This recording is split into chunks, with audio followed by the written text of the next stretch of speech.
साथियों नमस्कार। आप सभी का मेरे YouTube चैनल पर हार्दिक स्वागत एवं अभिनंदन। प्रिय विद्यार्थियों, कल सामान्य ज्ञान का जो प्रश्न पत्र है 7 जनवरी को संपन्न हो चुका है और उसके उपरांत घर आने के पश्चात लगभग सभी विद्यार्थी अपने अंकों का मिलान कर चुके हैं और उसके पश्चात उनके पास में एक मोटी मोटी जो संरचना है वो प्रदर्शित हो चुकी है कि मेरे कितने अंक आ रहे हैं और मुझे अब क्या है मेरी स्थिति। अब एक ऊहापोह की स्थिति जन्म ले चुकी है। ऐसे बहुत सारे जो मनोवैज्ञानिक पहलू है उस पर मैं अपने विचार रखूंगा। आप साथी इस वीडियो को अंततः देखें, निश्चित रूप से आपको इस वीडियो से लाभ मिलेगा।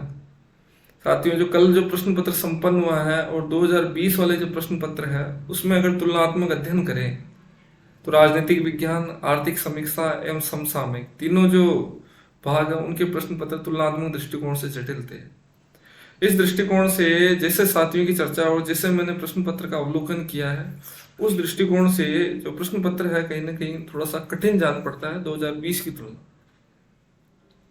किंतु ये भी है विद्यार्थियों की उस समय विषय की परीक्षा साथ में थी और अब की विषय की परीक्षा साथ में नहीं है, कुछ अंतराल हो गया, इसलिए एक प्रयासों का जो स्तर था वो विद्यार्थियों द्वारा अधिक था। जो तैयारी की जो ऊर्जा थी वो ऊर्जा स्तर अधिक कार्य कर रहा था।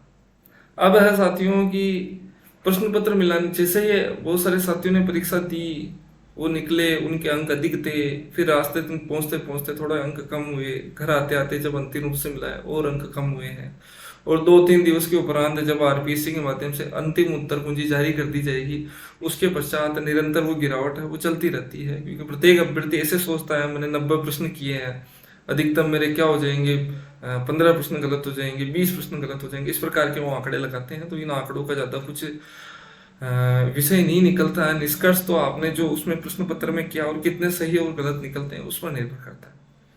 अब है साथियों, मैं आपको अवगत करा दूं कि इसमें सुरक्षित स्कोर क्या है इस विषय को लेकर। यद्यपि मैं ऐसा कोई विषय इस प्रश्न को लेकर नहीं रखना चाहता, तथापि प्रश्न पूछे जाते हैं तो मैं अपना विषय रखता हूं कि जिस विद्यार्थी के या जिन विद्यार्थी, पूरा विषय सुने आप साथी, जिस विद्यार्थी के 30 से अधिक अंक है वो श्रेष्ठ स्थिति के अंदर है, उनको तनिक भी दाएं बाएं विचार नहीं करना है, किंतु परंतु का विचार करने की आवश्यकता नहीं है। 30 से अधिक अंक तो श्रेष्ठ अंक है साथियों। ये मुख्य धारा में है, चाहे 30 हो, 32 हो, 35 हो, 36 हो। अब साथियों 25 से लेकर 30 के मध्य जिन विद्यार्थियों का अंक आ रहे हैं वो भी बिल्कुल निर्विघ्न रहे, निर्विकार रहे, आराम से तैयारी करें। बहुत अच्छे है साथियों, मैं तो पूर्व में भी कहता था जिसके 25 से अधिक अंक है वो आराम से मुख्य धारा में है, कोई भी दिक्कत नहीं है। अब है साथियों, जो वर्ग में जो विद्यार्थी है वो 17 से 18 अंक भी आ रहे हैं, वो तैयारी कर सकते हैं। जिनके 20 से अधिक अंक है वे सभी साथी तैयारी करें। थोड़ा विषय के लिए आपको अधिक प्रयास करना पड़ेगा। जो विज्ञान के विद्यार्थी है जिनके 15 से अधिक अंक आ रहे हैं, 15 से अधिक अंक, जो वर्ग में जो विद्यार्थी है, जो विज्ञान वर्ग के विद्यार्थी है, जो वाणिज्य वर्ग के विद्यार्थी है, वो 15, 16, 17, 18, 15 से लेकर 17 अंक आ रहे हैं, आराम से तैयारी करें। जो कला वर्ग के विद्यार्थी है जिनके 18, 20 से अधिक अंक आ रहे हैं वो तैयारी करें। साथियों, कोई हास्यास्पद विषय नहीं है, कोई मनोरंजन का विषय नहीं है। आप सोचेंगे इतने कम अंकों में किस प्रकार की तैयारी हो सकती है, सर तो तैयारी करने के लिए हमें प्रेरित कर रहे हैं इसीलिए कर रहे हैं, ऐसा नहीं है साथियों। अभी केवल और केवल साथियों 20% का खेल खत्म हुआ है, अभी 80% का सफर बाकी है। इस 20% में किसी विद्यार्थी के अगर 20 में से 18% भी अंक आ गए और वो विषय में अनुत्तीर्ण हो गया, विषय में कम अंक आ गए, तो खेल तो पूरा ही बाकी है। अभी 4 गुना खेल बाकी है साथियों, 20% पूर्ण हुआ। तो अभी तो खूब सारे समीकरण बनेंगे और खूब सारे बिगड़ेंगे। अतः जिनके कम अंक है वो तनिक भी प्रभावित नहीं हो। किसी विद्यार्थी के माना कि 22 अंक है, अब वो मनोवैज्ञानिक दृष्टिकोण से कमजोर हो चुका है, मैं तैयारी नहीं करूँ। पर साथियों 30 अंक के विद्यार्थी तक आने के लिए आपको केवल मात्र 8 अंक अधिक लाने हैं। आप 3-3, 4-4 अंक अगर विषय में प्रत्येक जो आगामी जो 2 प्रश्न पत्र उसमें 3-3, 4-4 अंकों के लिए आप अतिरिक्त प्रयास करते हैं तो ये जो अंतर है उस अंतर को बिल्कुल पाटा जा सकता है, उस अंतर को कम किया जा सकता है, शून्य बनाया जा सकता है। ये आप ध्यान दें तो बिल्कुल भी प्रभावित नहीं हो। साक्षात्कार में 6-6 अंकों का अंतर आ जाता है साथियों, लिखित परीक्षा में 5-5 अंकों का अंतर आ जाता है। कुछ उदाहरण, कुछ तथ्य रखूंगा, आप उससे आप खुद निष्कर्ष निकाले साथियों। मेरे एक साथी है जो मेरे संपर्क में है हिंदी विषय के अंदर, जिसके 39 अंक प्राप्त हुए हैं मेरे एक मित्र के, और उनका चयन नहीं हो पाया, और उसका कारण साक्षात्कार नहीं था। मैं पूर्व में बता दूं, उसके हिंदी विषय के अंदर अंक ही कम आए थे। तो सामान्य ज्ञान में 39 अंक प्राप्त करने वाला अभ्यर्थी चयनित नहीं हो पाता है। एक तथ्य ये। दूसरा तथ्य साथियों, 20 से 22 अंकों तक पूर्व की जो भर्ती प्रक्रिया है उसमें विषय में 20 से 22 अंक आए हैं सामान्य ज्ञान के अंदर, और उन साथियों ने अपने विषय में टॉप किया। साथियों, कुछ विषय ऐसे हैं जिनके अंदर 20 से 22 अंक आए हैं सामान्य ज्ञान पर, उन्होंने टॉप किया। ये एक पहलू। दूसरा अब है साथियों कि हिंदी विषय का, चूंकि मैं विद्यार्थी रहा हूं और मेरा चयन हिंदी विषय से हुआ, तो मैं हिंदी विषय का रखता हूं। जिन विद्यार्थियों के 25 से लगभग 24 से लेकर 25 अंक भी थे, 23 से 25, जहां तक मुझे याद है 23 से लेकर 25 अंक थे, उनका ईडब्ल्यूएस, ओबीसी और सामान्य वर्ग में भी चयन हुआ। यानी 23 से लेकर 26 अंकों के मध्य जिनके अंक थे, उनका ओबीसी, ईडब्ल्यू और सामान्य वर्ग में भी चयन हुआ। तो इस दृष्टिकोण से ये पूरा मैदान ये भी खुला हुआ है। और वर्ग के अंदर हिंदी विषय के अंदर जिनके वर्ग के अंदर 18 से 20 अंक आ रहे थे, उनका भी चयन हुआ। और विधवा तलाकशुदा में जिनके विकलांग के अंदर जिनके 15 से लेकर 18 अंक थे, उनका भी चयन हुआ। तो आप विद्यार्थी मुझे बता दें कि कौन से विद्यार्थी सुरक्षित है। 15 से लेकर जिनके 25 अंक वो भी असुरक्षित नहीं है, और जिनके 35 से अधिक अंक है वो भी सुरक्षित नहीं है। तो कुल मिला के सुरक्षा का भाव कोई महसूस नहीं करे। जिसके अधिक अंक है वो आत्मविश्वासी अधिक नहीं होंगे, और जिनके कम अंक है वो इन तथ्यों पर दृष्टि डाले, उसके उपरांत अध्ययन करे। मैं मेरा एक उदाहरण आपके समक्ष रखूंगा, एक दिन जीवित उदाहरण है। 2017 की प्रथम श्रेणी की हिंदी भर्ती प्रक्रिया में मेरा चयन हुआ था। साथियों, 7 दिवस का अंतराल था हिंदी की परीक्षा के और सामान्य ज्ञान के भीतर। मैंने सामान्य ज्ञान का प्रश्न पत्र दिया, और घर आने के उपरांत मेरे से एक बहुत बड़ी गलती हो गई। मैंने उस प्रश्न पत्र को मिलान कर लिया, और मैंने पूर्व में भी एक धारणा बना ली कि मेरे 75 से 50 अंक आएंगे। 100% मैंने एक सोच लिया था कि 50 अंक आने चाहिए, मेरे आएंगे। और मैं जब परीक्षा केंद्र से निकल रहा था तो मैं संतुष्ट नहीं हो पाया, बड़ा निराशा का भाव मेरे अंदर विद्यमान था। घर आने के उपरांत जब मैंने अंकों का मिलान किया तो मेरे 75 में से 40 अंक प्राप्त हो रहे थे। जी हाँ साथियों, 75 प्रश्नों में से 40 प्रश्न सही हो रहे थे, यूं मानिए आप। उसके उपरांत में 3 से 4 दिन तक निराशा से युक्त रहा, बहुत चिंता से युक्त रहा, और मैंने अध्ययन का त्याग कर दिया। मेरा चयन नहीं होगा, मैं क्या पढ़ूं, ऐसा करके 3 से 4 दिन तक मैंने चिंता से युक्त समय गुजारा। और उसके उपरांत अंत के जो 3-4 दिवस थे, 7 दिन का अंतराल था, उसमें व्यक्ति का मनोविज्ञान किस प्रकार उसकी सफलता का निर्धारण करता है उसको आप समझिए। 7 दिवस के अंतराल था सामान्य ज्ञान से हिंदी के मध्य। प्रारंभ के 3 से 4 दिन मैंने खराब कर दी, और अंत के 3-4 दिन रहे थे, उसमें मैंने प्रयास करके जैसे तैसे तैयारी की थी, और मेरा चयन हुआ है। मैं ये नहीं कह रहा हूँ मेरा चयन नहीं हुआ है, सामान्य वर्ग में हुआ है, पर उतनी अच्छी रैंक नहीं बनी जितनी बननी चाहिए थी। और जब परिणाम आया साथियों, तो ऐसे साथी जिनके 22 अंक थे मात्र 75 में से, उन्होंने प्रारंभ के 100 विद्यार्थियों में स्थान प्राप्त किया, और मेरे 40 अंक थे, और मेरे मिलने वाले किसी भी विद्यार्थी 40 अंक नहीं थे सामान्य ज्ञान, और उनका चयन हुआ, और मेरे अच्छी रैंक नहीं बनी थी। और इसका कारण था क्योंकि मैं मनोवैज्ञानिक दृष्टिकोण से बहुत बुरी तरह से पिछड़ गया था। तो ये एक तथ्य ध्यान रखिए साथियों, आप अभी जो विचार कर रहे हैं वो विचार आपके अंतिम परिणाम को 100% प्रभावित करेंगे। इसीलिए निराशा से युक्त नहीं हुए। आज का जो समय चल रहा है उस समय को निरर्थक नहीं करें, पूर्णतः मनोवैज्ञानिक दृष्टिकोण से सच होके अपने अध्ययन हेतु अपनी जिजीविषा को जागृत करें और अपने अध्ययन पर पूर्ण ध्यान केंद्रित करें। साथियों, 20 से अधिक अंक है कलावर्ग वाले भी विद्यार्थी 100% तैयारी करें।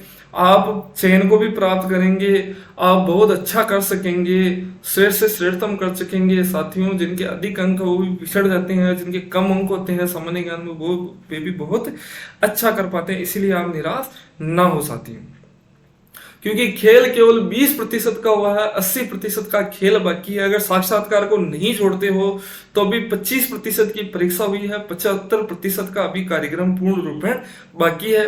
कम अंक है, 3-4 अंकों का आप जोर लगाते हैं तो आप श्रेष्ठ कर पाएंगे। जिनके कम अंक है वो श्रेष्ठ प्रदर्शन करेंगे तो हो सकता है कि उनकी रैंक थोड़ी 19-20 कमजोर बन जाए, किंतु उनका चयन हो जाएगा। साथियों, प्रथम स्थान से चयनित अभ्यर्थी के और अंतिम स्थान से चयनित अभ्यर्थी के मध्य 20 से 30 अंकों का अंतर होता है, तो इसीलिए आप चिंतित नहीं हो, 20 से 30 अंकों का अंतर रहता है। ये एक तथ्य रखा मैंने। साथियों, इसी के साथ मैं बता रहा हूँ, कला वर्ग के लिए भूगोल, इतिहास, राजनीति विज्ञान और हिंदी साहित्य में पदों की लाजवाब जड़ी लगी हुई है। इतने अधिक पद, जी हाँ साथियों, इतने अधिक पदों की भर्ती ना तो आज दिन पहले पूर्व में हुई है और ना भविष्य में कभी होगी। भूतो न भविष्यति, इसीलिए आप तैयारी को 100% रखें। हिंदी में पहले 66 पद थे, उसमें भी 23 से 25 अंक वाले सामान्य ज्ञान के अभ्यर्थी का, ओबीसी वर्ग के, ईडब्ल्यूएस के अभ्यर्थी का चयन हुआ है। तो साथियों, 214 पदों के अंतर तो आप सोचिए, मैं कह रहा हूं कि 20 अंकों वाले अभ्यर्थी का भी चयन होगा। आप देख लेना अंतिम रूप से जब अंक तालिका का प्रस्तुतिकरण होगा, तब किसी के 20 अंकों वाले अभ्यर्थी का भी चयन होगा और 35 अंक वाला अभ्यर्थी भी रहेगा। इसीलिए अपने तैयारी को लाजवाब बनाओ। हर अभ्यर्थी अभी दौड़ में है, प्रत्येक अभ्यर्थी दौड़ में है। अगर आपको लगता है कि इस सामान्य ज्ञान के प्रश्न पत्र में मैंने अध्ययन किया, उसके उपरांत भी मेरा चयन, मेरे कम अंक आए हैं, तो उस कमियों को तलाशें, क्या कारण रहा है। मैंने अच्छी तैयारी की, उसके उपरांत भी परीक्षा में प्रश्न पत्र देते समय मेरे प्रश्न गलत हो रहे थे, तो इन सभी पहलुओं पर कारणों को खोजिए। जितने आप अधिक कारणों को खोज पाएंगे, उतने ही आप अपनी कमियों को दूर करते हुए आगामी अपनी कार्य योजना में बहुत अच्छे से प्रशस्त होंगे। साथियों, इन दृष्टिकोणों को आपके सामने मैंने रखा है। क्रिकेट का खेल देखिए साथियों, उसके अंदर बहुत एक टीम होती है, वो प्रारंभ में कम रन बनाते हुए भी अंत में अच्छे रन बना के जीत जाती है। जो टीम पहली पारी में बहुत अच्छे रन बना लेती है, वो दूसरे पारी में मात्र अंतिम 5 ओवरों से ही निर्धारण हो जाता है। तो अभी तो खेल खूब सारा खाली पड़ा हुआ, खूब सारा पूरा मैदान खाली है साथियों। इच्छा हो जहां आप चौके छक्के लगा सकते हो। मात्र 20% उसका निर्धारण हुआ, 80% का खेल अभी बाकी। अपने विषय को लेकर अपने तैयारी को आप लाजवाब बनाए। अभी खूब सारा समय है। केवल हिंदी, ये एक बड़ी विषय के रूप में हिंदी है, जिसकी परीक्षा 2 माह के पश्चात है। अन्यथा लगभग ज्यादातर की परीक्षाएं 3.5 से 4 माह की समय अवधि प्राप्त होगी। इसलिए कुशल योजना बना के जिन्होंने अभी तक विषय को उठाया भी नहीं है, वो अपने विषय को उठाएं, बहुत अच्छे से कार्य योजना बनाएं और प्रशस्त होवे। ये तो रहा साथियों संपूर्ण प्रक्रिया के लिए मेरे जो मनो के भाव थे, मेरी जितनी मति थी, जितनी प्रज्ञा थी, उसके माध्यम से मैंने आपको मनोवैज्ञानिक दृष्टिकोण से कुछ अच्छी चीजें बताने का यत्न किया। अब साथियों, हिंदी के विद्यार्थियों के लिए मेरा श्रेष्ठ प्रयास रहा है। मैंने प्रथम प्रश्न पत्र के लिए संपूर्ण टेस्ट सीरीज निःशुल्क यूट्यूब पर उपलब्ध कराई है। आप उन प्रश्नों को देखें साथियों, पूर्णतः पूरे मनोयोग के साथ में पूरा समय निकाल के उन प्रश्नों का निर्माण किया गया। उन प्रश्नों को अच्छे से रट लें। उन प्रश्नों में खूब सारे प्रश्न आपको हूबहू देखने को मिलेंगे। अब है साथियों, उसकी जो निःशुल्क पीडीएफ है वो मेरे मानस पाठशाला ऐप पर है। जो साथी मानस पाठशाला ऐप पर, अब आगामी योजना मेरी 14 जनवरी से मैं टेस्ट सीरीज हिंदी की मानस पाठशाला ऐप पर प्रारंभ होगी। हिंदी के विद्यार्थी वहां से जुड़े। 10-10 टेस्ट होंगे, 20 टेस्ट होंगे। उसमें से अंतिम टेस्ट है, दोनों ही प्रश्न पत्रों के लिए वो बड़ा होगा। और सभी प्रश्न पत्र है वो मूल पुस्तकों से निर्मित किए जाएंगे। आप उनको देखें साथियों, उस टेस्ट को आप ग्रहण करें। बहुत ही न्यूनतम शुल्क में वो टेस्ट सीरीज आपके लिए आयोजित की जा रही है और संपूर्ण रूप से मूल पुस्तकों से प्रश्नों का निर्माण है। जो विद्यार्थी मेरे से पहली बार जुड़ेंगे, वो पहले टेस्ट सीरीज नहीं लेके मेरे यूट्यूब चैनल वाली टेस्ट सीरीज के प्रश्नों को देखिए, उसके उपरांत ही इस टेस्ट सीरीज को ग्रहण करें। तो साथियों, इससे आपको बहुत अच्छा लाभ प्राप्त होगा। और यूट्यूब चैनल वाली जो टेस्ट सीरीज थी, उसकी निःशुल्क पीडीएफ भी आपको इस टेस्ट सीरीज को आपको लेने पर उपलब्ध हो जाएगी। उसका पाठ्यक्रम टेलीग्राम चैनल पर उपलब्ध है। उसमें देखिए, समझे, अच्छे से यूट्यूब चैनल की टेस्ट सीरीज को पढ़े, समझे, प्रश्नों का स्तर देखने के उपरांत ही आप मेरे से जुड़े, संतुष्ट होंगे। तो साथियों, आशा करता हूँ ये जो कुछ विषय मैंने आपके सामने रखे हैं, उनसे निश्चित रूप से आपको कुछ ना कुछ लाभ प्राप्त होगा, कुछ ना कुछ सहायता मिलेगी। आगामी कार्य योजना में आपको लाभ मिलेगा और अन्य विषयों को लेकर मैं आपके सामने जल्द उपस्थित होऊंगा। आप सभी को आगामी प्रश्न पत्रों के लिए ढेर सारी शुभकामनाएं। नमस्कार।